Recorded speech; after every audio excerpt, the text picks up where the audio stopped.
훅 인터뷰 이어가겠습니다. 5월 가정의 달, 가족에 대해서 생각해 보겠습니다. 현재 법에는 가족을 결혼이나 피로 맺어진 혈연관계, 입양으로 이루어진 관계 이렇게 규정하고 있는데요. 2021년 다양해졌어요. 비혼 출산, 미혼부, 미혼모 가정이 있고요. 다문화 가정, 동거 가정, 다양한 모습의 가족들이 함께 생활하고 있습니다. 한 집에서 밥을 같이 먹고 같이 생활하는 식구면 가족 아닌가 이런 생각도 해보는데 생활 동반자로서의 가족의 의미에 대해서 고민해 보겠습니다. 책 외롭지 않을 권리를 쓰신 황두영 작가 모셨습니다. 안녕하세요. 예, 안녕하세요. 불러주셔서 감사합니다. 네. 지난주 여성가족부에서 제4차 건강가정 기본 계획을 발표했습니다. 이제 아버지의 성을 따르지 않아도 된다고 하는 얘기가 지금 기억에 남는데요. 어떻게 바뀌는 겁니까? 이 발표 어떻게 보셨습니까? 일단 이 계획 자체가 정부의 5년 단위 기본 계획이 굉장히 두꺼워서 내용 다 말씀드리긴 어렵지만 많이 기억하시는 게 이제 부성 우선주의라고 해서 아버지 성을 따르게 하는 것을 폐지하는 것, 그리고 하나가 또 혼인과 혈연 외에도 어떤 동거하는 구성원에 대해서는 가족으로 인정하겠다라는 두 가지 변화가 가장 큰 변화라고 할 수 있습니다. 네. 이제 혼인과 혈연 중심의 가족제도를 여태까지 유지해 왔었는데요. 네. 그것의 어떤 근본적인 한계를 정부가 처음 공식적으로 인정했다는 점에서 아주 진취적인 변화라고 저는 생각하고 있습니다. 진짜 어떻게 되는 거예요? 전통적인 가족을 중요하는 사람들은, 그리고 종교 단체, 보수 성향의 시민 단체에서는 가족 해체할 수 있다 이러면서 반대하고 있습니다.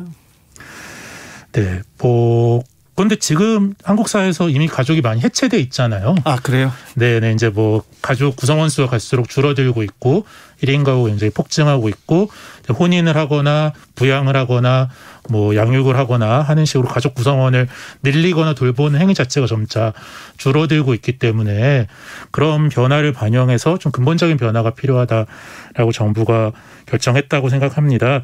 근데 최근에 재난지원금 논쟁에서 보는 것처럼 네. 공무원 사회가 기본적으로 좀 보수적이잖아요. 국회나 사법부에 비해서 보수적인 성향이 있는데 정부가 먼저 이렇게 논쟁을 치고 나갔다는 게 한국에서 특히 혼자 사는 사람들, 가난한 사람들의 가족 위기, 돌봄 위기라는 것이 그만큼 심각한 상황이다라고 정부가 판단했다고 봅니다. 앞으로 어떤 논쟁이 좀 계속됐으면 합니까? 좀 부족하거나 발전시켜야 할 점이 어디 있습니까? 이 건강가정 기본 계획에서요? 건강가정 기본 계획에서 이제 기존에는 사실 가족이란 바운더리가 굉장히 분명했잖아요. 네. 민법에 몇 촌까지는 가족이다. 그런 식으로 바운더리가 분명했는데 이제 그 틀을 넘어서는 이제 가족을 인정하고 지원을 하겠다라고 했는데, 그럼 다양하다라는 건 사실 이제 바운더리가 좀 불분명해진다라는 거를 해서 내가 그냥 오늘 소개팅을 했는데 내일부터 동거하자, 그런다고 가족이라고 그걸 인정할 수 있느냐. 네. 그런 식으로 행정적인 지원이라는 건 국민의 혈세와 네. 행정력이 들어가는 일이기 때문에 네. 어떤 누구까지를 가족으로 인정할 것인가에 대한 좀 치열한 논쟁이 네. 좀 시작되어야 하고, 기본 계획에서는 아직 그런 부분들은 좀 공백으로 남겨놨다라고 네. 생각하고 있습니다. 작가님이 말씀하신 바운더리는 틀, 범위, 경계 이렇게 해석하겠습니다. 유성환님께서 주 기자님, 저는요 아들과 둘이 살고 있는 한부모 가족입니다. 저희는 둘이 사는 게 너무 행복해요. 가족이랑 함께 사는 게, 행복한 사람들이 모여 사는 게 가족 아닐까요? 저는 그렇게 생각해요. 이렇게 얘기합니다. 어떻게 보세요? 그렇죠. 이제 한부모 가족을 지원하는 식으로 이제 다양한 가족 굉장히 중요하고, 지금 이렇게 좀 같이 사는 것의 행복을 많이 한국 사회에서 잃어가고 있다고 생각을 하거든요. 네. 사람들이 어떻게 가족이랑 같이 살면 무엇이 즐거운지를 많이 잃어가고 있는 사회에서 사람들이 혈연이나 혼이나 그런 틀을 넘어서 어떻게든 사람들을 같이 살게 하고, 같이 살았을 때 즐거움을 되찾게 하고, 주변에 사람들이 저렇게 같이 사는 거 보니까 나도 가족을 이루고 싶다라는 공감대를 국민께 갖게 하는 그것이 굉장히 중요하기 때문에 네. 저도 아주 응원합니다. 네, 재난지원금 문제에서도 이런 논란이 좀 있었는데요. 법적으로 가족으로 규정되지 못하면, 가족으로 이렇게 규정되지 못하는 분들은 사회에서 좀 불편함이 좀 큽니까? 그렇죠. 이번에 재난지원금도 뭐 처음에 1차 재난지원금 같은 경우에는 전 국민 대상으로 하면서 그걸 가구 대상으로 그렇죠. 지원을 하면서 논쟁이 있었죠. 그러니까 네. 뭐 한편으로는 뭐 같이 살더라도 뭐 내가 이제 뭐 법상 가족이 아니라서 제도적 혜택을 못 받거나 또 한편으로는 뭐 오래전부터 별거를 하고 있는데 여전히 이혼이 되지 않아서 세대주한테만 뭐 재난지원금이 간다거나 그런 불평등한 사례가 많이 있었고 정부가 특히 이제 코로나19를 겪으면서 이 가족제도와 우리가 한국 사회 가족의 현실이라는 게 굉장히 다르구나. 네. 그런 것들을 많이 느끼게 되었고 특히 이제 뭐 코로나19를 하면서 사회적인 돌봄이나 우리가 이제 뭐 공무원들이 간다거나 뭐 종교 단체의 도움을 받는다거나 하는 그런 사회적인 돌봄들이 다 올스탑되면서 혼자 사는 가난한 사람들이 굉장히 큰 위기를 부딪히게 됐거든요. 네. 당장 먹고 살기 힘들고 어디 가서 시간을 보낼 데도 없고 그런 거를 보면서 좀 건강가족 기본 계획 같은 게 원래도 이제 법적으로 5년마다 해야 되는 거지만 조금 더 진취적인 내용들이 많이 담기게 되었다 그런 생각이 들었습니다. 작가님 책에 외롭지 않을 권리에서 생활 동반자법이란 의미를 얘기했어요. 가족제도에 대해서 조금 더 좀 다른 기본 제도를 하나 만드는 것 같은 개념인데요. 생활 동반자법은 무엇인지 좀 자세하게 좀 알려주세요. 예, 생활 동반자법이라는 건 두 성인, 특히 혼인이나 혈연 관계가 아닌 두 성인이 서로 함께 살면서 서로를 돌보겠다고 약속을 한 관계. 그러니까 뭐 이제 부부는 아닌 거죠. 친구 사이일 수도 있고, 네. 아니면 뭐 연인 사이일 수도 있고. 동성 친구들이 같이 살면서도 그럴 수 있죠. 네네네. 친한 선후배가 같이 살면서 내가 너의 뒤는 책임질게 이럴 수도 있고요. 그런 관계에 대해서 이제 뭐 정부에 등록을 하면 이제 둘 사이가 필요한 어떤 사회복지 혜택, 뭐 주거 혜택이라던가 뭐 우리가 세금이나 그런 데서도 이제 부양자 혜택을 받잖아요. 예. 건강보험이나 그런 혜택을 줄 수도 있고 또 뭐 의료적인 결정권이라던가 법적인 결정권을 이제 배우자한테 주는 그런 결정권을 주는 법적인 권리들을 보호하면서 또 한편으로 둘이 헤어질 때도 문제가 있을 수 있잖아요. 네. 헤어질 때도 이제 뭐 재산상의 문제, 어떤 폭력의 문제 그런 것들이 있을 수 있는데 그런 것들을 좀 합리적으로 해결할 수 있도록 우리가 이혼 제도를 통해서 그래도 뭐 슬픈 일이지만 공정하게 둘이 헤어질 수 있도록 노력하는 것처럼 둘이 또 공정하게 헤어질 때는 어떻게 해야 되는가 그런 것들을 좀 강제하도록 하는 제도가 생활동반자법이라고 제가 제안을 했습니다. 제안을 하셨어요? 국가 차원에서 이게 도움이 될까요? 그렇죠. 제가 뭐 생활동반자법과 관련해서 지자체장 경험이 있는 이제 의원님들과 얘기해 본 적이 있었는데요. 지자체장이 되면 고독사가 이렇게 많다는 거에 굉장히 많이 놀라고 당황하고 자기가 이제 뭐 노력을 해도 이게 잘 해결이 안 되니까 굉장히 힘들어 하시더라고요. 예.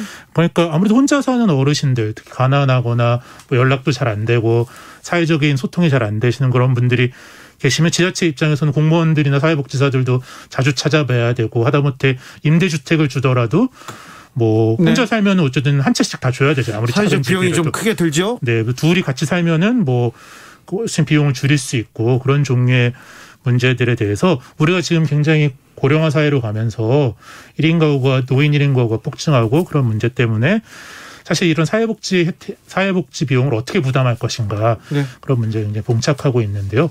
그렇기 때문에 사람들을 같이 살게 하고 서로 돌보게 하는 것들이 굉장히 장려해야 된다는 차원에서 국가적인 단계에서도 도움이 될 거라고 생각합니다. 아하님이 생활동반자법 반려자나 보험의 의미가 있는 거 아닌가요? 이렇게 얘기하는데 뭐 일리가 그렇게, 조금 그렇게 생각하실 수도 있겠고 이제 뭐 최소한의 어떤 사회적인 안전망의 일원이라고 볼 수도 있겠죠.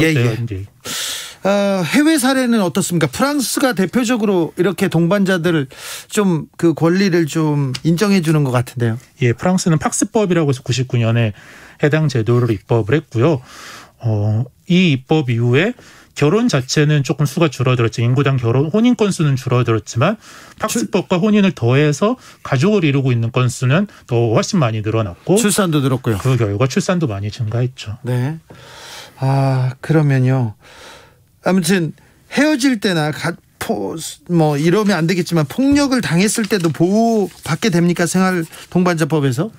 그렇죠. 근데 가정폭력 이란 게 사실 아무도 안 보는 데서 둘이 있는 데서 일어나는 범죄잖아요. 네. 그러니까 사실 지금도 이제 법적인 부부 사이에서도 그걸 입증하거나 뭐 피해가 생겼을 때 바로 개입을 하거나 하는 것이 상당히 어려운데 이제 많은 뭐 여성 운동하시는 분들이 싸우면서 그런 것들을 이제 굉장히 특례법의 형식으로 개입할 수 있게 경찰이 뭐 조기에 개입하거나 아니면은 법적인 판단이 되기 전에도 둘을 분리하거나 그런 식의 어떤 제도들을 만들어 놨는데 동거 가구라는 건 법적으로 아무런 사이가 아니기 때문에 네. 내가 아무도 안 보이는 데서 이 사람한테 맞았다고 해서 뭐 피의자한테 어떤 불이익을 줄 수가 없잖아요. 네. 그런 문제가 있어서 지금은 동거 가구는 사실 법적으로 굉장히 보호받지 못하고 있고 좀 주의 있게 뉴스를 보신 분들은 언젠가부터 동거녀 살해, 동거녀 살인 뭐 그런 뉴스들이 네. 많이 등장하고 있는 네. 것을 보실 수 있을 거예요. 아니 그런데 동거자, 동반자들 이렇게 다 이렇게 권리 인정해주면 혼인 출산 줄어들 거 아니야 이렇게 반대하는 목소리도 있습니다.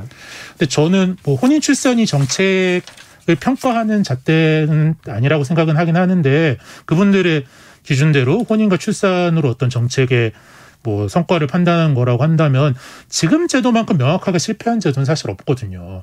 한국에서 지금 출산율이 0.8명대까지 내려왔는데 이거는 뭐 전시 상황을 제외하면은 어느 시대 어느 나라에서도 볼 수 없는 출산율이거든요. 네. 그러면은 그분들 만들어 혼인 출산이 어떤 정책의 결과라고 한다면 지금의 한국의 뭐 가족제도만큼 시급하게 바꿔야 되는 건 없죠. 방송인 사유리 씨 비혼 출산이 화제입니다. 이 논쟁으로 굉장히 그 가족의 행태를 조명하는 뉴스도 많고 뭐 그런 프로그램도 많아졌는데요.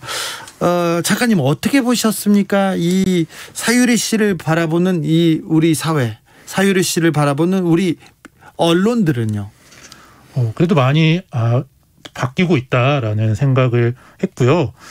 근데 저는 이제 뭐 제가 페이스북에도 농담처럼 썼지만 정말 출산율을 나라가 높이고 싶으면은 이제 사유리 씨한테 어떤 비자금을 나라에서 줘서라도 정말 잘 살고 떵떵거리고 이렇게 애를 낳으니까 행복하게 잘 산다. 돈 문제도 안 생기고 너무 좋다라고 하는 모습을 보여줘야 사람들이 정말 애를 낳지 않을까라는 농담을 한 적이 있는데요. 그런 식으로 뭐 이걸 부정적으로 평가하는 것이 아니라 정말 다양한 가족의 모습으로 자주 비춰주고 또 긍정적으로 뭐 방송이란 게 항상 솔직할 수만은 없겠지만 잘 사는 모습들을 많이 보여줘야 된다고 생각합니다. 생활 동반자법 취지도 좋고요. 우리 사회에 조금 토론이 필요할 것 같아요. 공론화가 이루어져야 할 의미 있는 일인데 근데 실제 입법과 사회적 합의까지 가기까지는 조금 험난한 과정이 예상됩니다. 정치권에서 어떤 의원들이 조금 그 법을 추진하기 위해서 노력하거나 뭐 다른 그 법안을 내거나 그런 적은 없습니까? 제가 19대 때부터 이 법을 계속 이제 뭐 추진하는 걸 노력해 왔는데요. 네. 그때 처음 시작할 때에 비하면 정말 많은 의원님들이 관심을 가지고 계시고 또 필요성도 또 인정을 하고 계십니다. 그런데 네. 아직 뭐 법이 발의되지는 못했는데 뭐 여러 명의 의원님들께서 관심을 갖고 꼭 생활동반자법의 형태가 아니더라도 혼인과 혈연의 가족을 인정하는 법을 어떤 식으로 만들 것인가 연구하고 계신 걸로 알고 있습니다. 네. 작가님께서 가족이 너무 많은 것을 책임지지 않도록 하는 사회 이런 얘기를 했던 부분이 조금 기억에 남습니다. 이게 어떤 의미죠? 좀 자세히 좀 설명해 주세요. 한국 사회에서는 어떤 가족을 만나느냐에 따라서 삶이 너무 많은 것들이 결정된다라고 생각을 해요. 맞아요. 네네. 그렇기 때문에 또 부모도 내가 애를 낳으면 애한테 이 정도는 해줄 수 있을 때 애를 낳아야 된다. 네. 뭐 또 자녀도 내가 부모님의 은혜에 보답하려면 이 정도 사람은 돼야 된다. 그런 압박들이 서로 굉장히 너무 많아서 그런 네. 압박 속에 살고 있죠. 네, 그렇다 보니까 진짜 애를 낳는 게 너무 부담스럽고 정말 애한테 행복한 삶을 줄 수 있을 것인가를 주저하게 된다고 생각을 하거든요. 그렇기 때문에 저는 가족의 뭐 유형이라든가 뭐 가족의 계층이라든가 그런 거를 떠나서 국민이라면 누구나 내가 자긍심을 갖고 자율적인 사람으로 살아갈 수 있을 정도의 국가의 역할을 기본적으로 해야 가족들이 서로에게 부담되는 존재가 아니라 서로 만났을 때 행복하게 지내고 서로를 즐겁게 해주는 그런 존재로 살아갈 수 있다고 생각합니다. 그래요? 네. 그렇게 되면 외롭지 않을까요? 제일보다는 낫지 않을까요? 외롭지 않을 권리의 작가이신 황두영 씨하고 얘기 나눴습니다. 오늘 말씀 감사합니다. 감사합니다. 정치 피로, 사건 사고로 인한 피로, 고달픈 일상에서